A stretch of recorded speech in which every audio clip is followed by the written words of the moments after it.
So far, we handled the study of extremal points on open domains. We looked at the local behavior of the function near a point. We know how to find critical points, points that are suspicious of being either minima or maxima, and we know how to classify them using the second derivative test. But the plot thickens. So let me remind you something from Calculus 1. Suppose we have a function, a single variable function, and so this is f, and it's defined on some interval, let's say AB. Don't you miss these pictures? Wasn't life nice and naive back then? Yeah. So where's the minimum of f? Here it is. Do you agree? Where's the maximum? Here. So the points that we would pick up using Fermat's theorem, finding the derivative and setting it equal to 0, would be these points, this point and this point. They are in fact local minima or maxima, but they're not the global ones. Okay? It turns out that in this example, the minimum is here and the maximum is here, and these are not Fermat points. The derivative is not 0 there. They're endpoints of the interval, endpoints of the domain of the function. Clear? The same phenomena could happen with a two-variable function. So suppose we're looking at, let's say, suppose our domain is, let's say, some circle down here. So here's our domain. Okay, so this is a circle in the xy plane. This is the domain of the function. And suppose that the graph of the function looks something like, I don't know, something like this.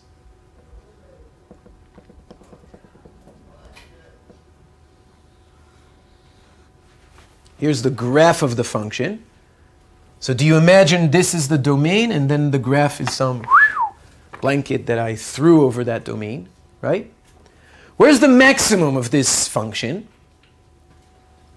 It's at this point, right? This is obviously the maximum point. This is some point, let's say, here. Do you agree? But where's the minimum of this function? It's at this point, here. This is the minimum. Do you agree? And this sits above the boundary of the domain. It's this point. That's the minimum. So this is the minimum, and this is the maximum. Clear? Now, so this is fxy, and this is d, which in this case is the points xy such that, let's say, it's the unit circle. X squared plus y squared is less than or equal to 1. Okay? Now, if we would try to perform everything we did so far in order to discover these minima and maxima, the maximum we would find, this is a point where the two partial derivatives are 0, where the tangent plane is horizontal. We would find this point, and if we would run the second derivative test, we would find that it's a maximum. Do you agree? However, we would not pick up this point at all. This is not a point where the partials are 0. Okay? So the conclusion is that when we're seeking global minima and maxima, we have to check not only those Fermat points, the points where the gradient is 0, but we also have to look at points on the boundary. All those points on the boundary are candidates for being minima and maxima. Okay? So points on the boundary, it's the same notation that we had for partials, the boundary of D, x squared plus y squared equals 1, could be critical as well. Do you agree? Now, in the case of single variable, it was the remedy for this problem was very simple. Just throw in a and b, calculate the value of f at those, and see if it's bigger than the values at the other critical points, then fine, then those are the minimum and the maximum, right? Here we can't do that, because there are infinitely many points on the boundary. We can't just calculate the values at all of them, because there are infinitely many. We need to have some more sophisticated method of tackling this problem. Clear? Okay. So the first thing I want to do is state the problem in general. Okay? And then we're going to see several ways of handling it, some of which are going to be easier, but only work in very specific cases. And then there's a more general method, which we're going to study in the next clip. So the problem that we're looking at, the problem, find the minimum or the maximum of fxy,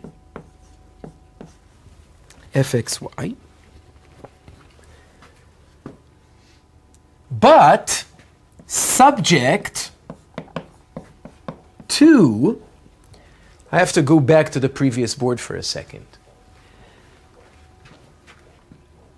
This blue curve here, which is the boundary of the domain, is given by some implicit function. In fact, it's a circle, so it's not a function. I can't write it as y equals f of x, but I can always write it as some gxy equals 0. Do you agree? Some relation between x's and y's. In this case, x squared plus y squared minus 1 equals 0. Do you agree? And in general, the boundary of the domain is going to be, some implicit function of the form gxy equals 0. Do you agree? So we want to find the minima and the maxima of f subject to, only for points satisfying the gxy equals 0. Okay? That's the constraint. We're not looking at all the points xy. We're looking only at points on this blue curve. Okay? So back here, find the minima or the maxima of f subject to gxy equals 0. That's the problem we want to solve, stated mathematically. Is that clear? And these things have names. F is called the target function. That's the function we're studying. Target function. And G is called the constraint.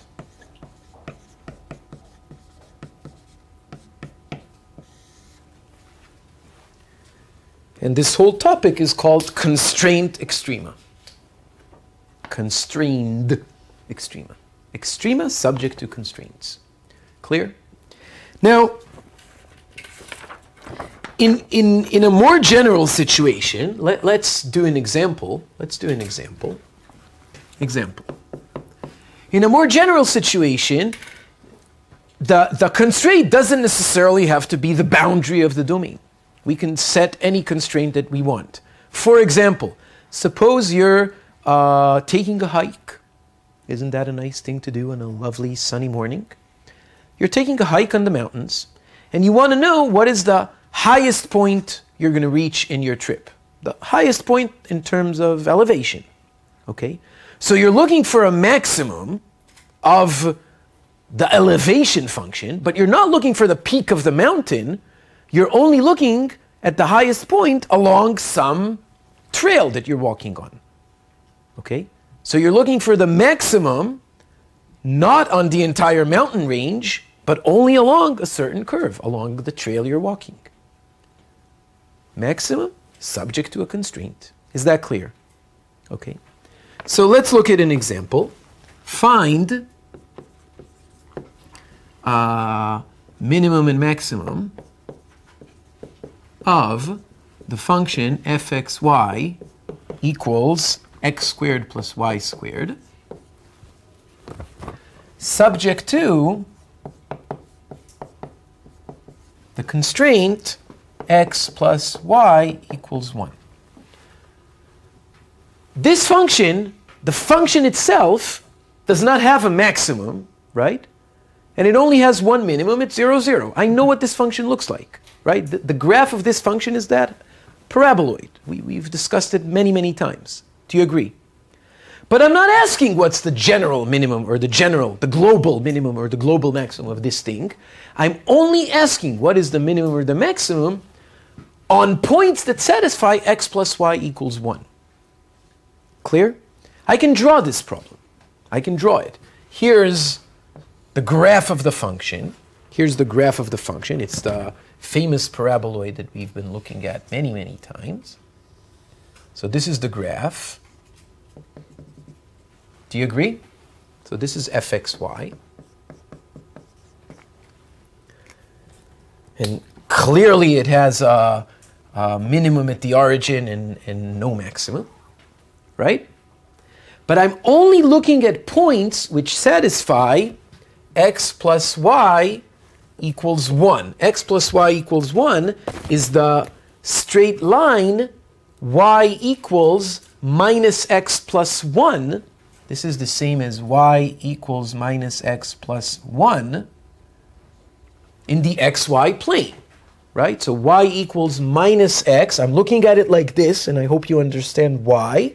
Slope negative 1, crossing at 1. So this line is something that looks like this. That's this thing. This orange stick lying on the floor is all the points of this form.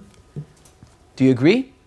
And I'm only looking at the maximal and minimum value of this function along this line.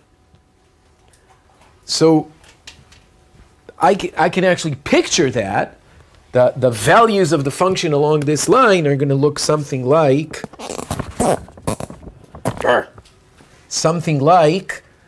right, it's the paraboloid, and I'm looking at a section of it that's shifted. This doesn't go through the origin, so it's going to look something like, maybe like this.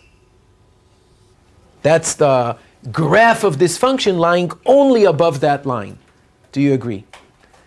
And I can see that it's going to have a minimum somewhere here, and it's not going to have a maximum.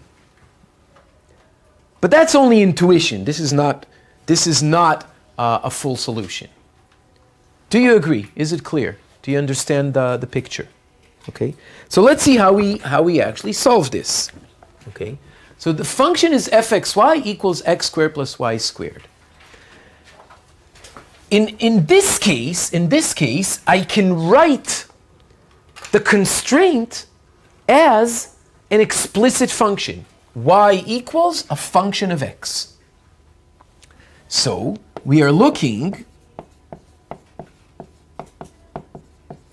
for the minimum or the maximum, or many of them, we don't know in advance, of not just fxy for any x and y, but f evaluated only at points of the form x, and the y has to be minus x plus 1.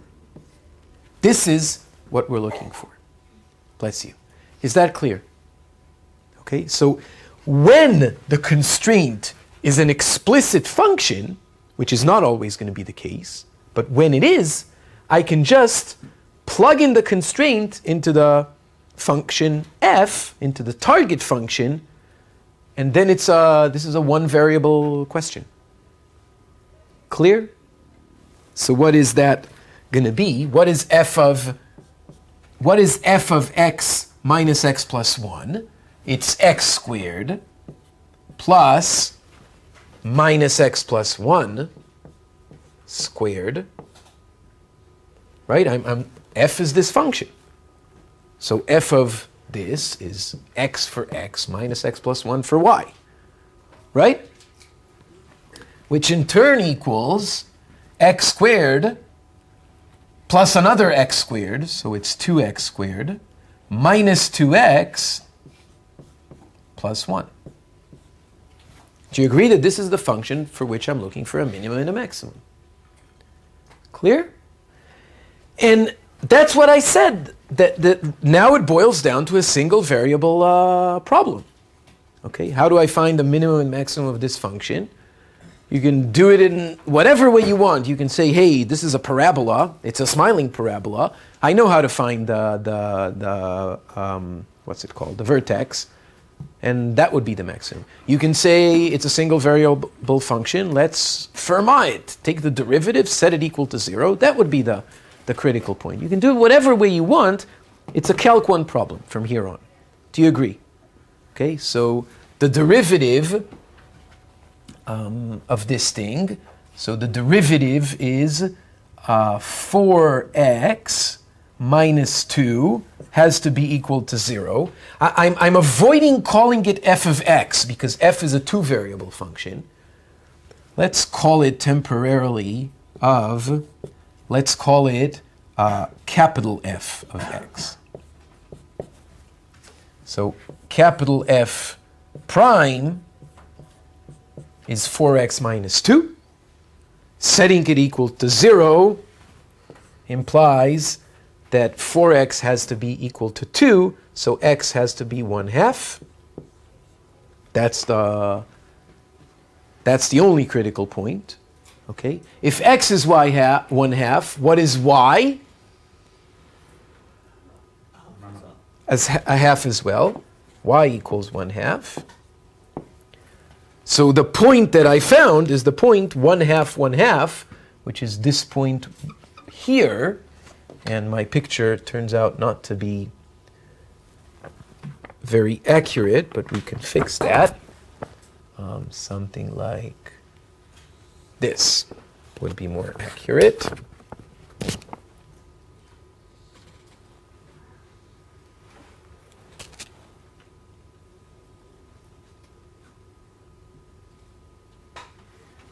Okay, so we found the point 1/2, 1/2, and this is the minimum. In fact, at this point, we don't know yet that it's in fact a minimum, right? How do we decide if it's a minimum or a maximum? Right, second derivative test. So what's f prime prime? F prime prime is just 4, which is positive everywhere, and in particular at x equals 1/2. Therefore, it's a minimum. Note that I'm using the second derivative test in its Calc 1 form. It's Calc 1 stuff, doing it this way. Clear? So is this clear? Is it clear what just happened? Okay, so if you were walking along this paraboloid-shaped crater, walking along this red trail inside the crater, the minimum point you would reach would be this point here, which is not the bottom of the crater. Clear? That's what we found. We found the minimum point along only points on your trail, which are points that the x and y satisfy this relation, this constraint. Is this clear? Is it clear what we're doing? Okay? So that's the general situation we want to study. We want to study, I'm looking back at the previous board, the minimum or the maximum of a function, which we're calling the target function, but only on x's and y's, which satisfies some constraint. Okay? When y can be expressed as a function of x, or x can be expressed as a function of y, as an explicit function, then we can just plug in that into f, and we're looking at a single variable problem. When that's not the situation, when this thing is an implicit function, okay, or a function, or just a relation, it can be an explicit relation but not a function, then we can't do that. We need more powerful tools, and those more powerful tools are going to be relevant when we look at f of x, y, z subject to a constraint g of x, y, z. When we look at f of x, y, z subject to two constraints, g of x, y, z and h of x, y, z. Okay, so that's going to generalize, and we're going to do all those things. The method that we're going to introduce next, which is called the method of Lagrange multipliers. That's what it's called. Coming up next.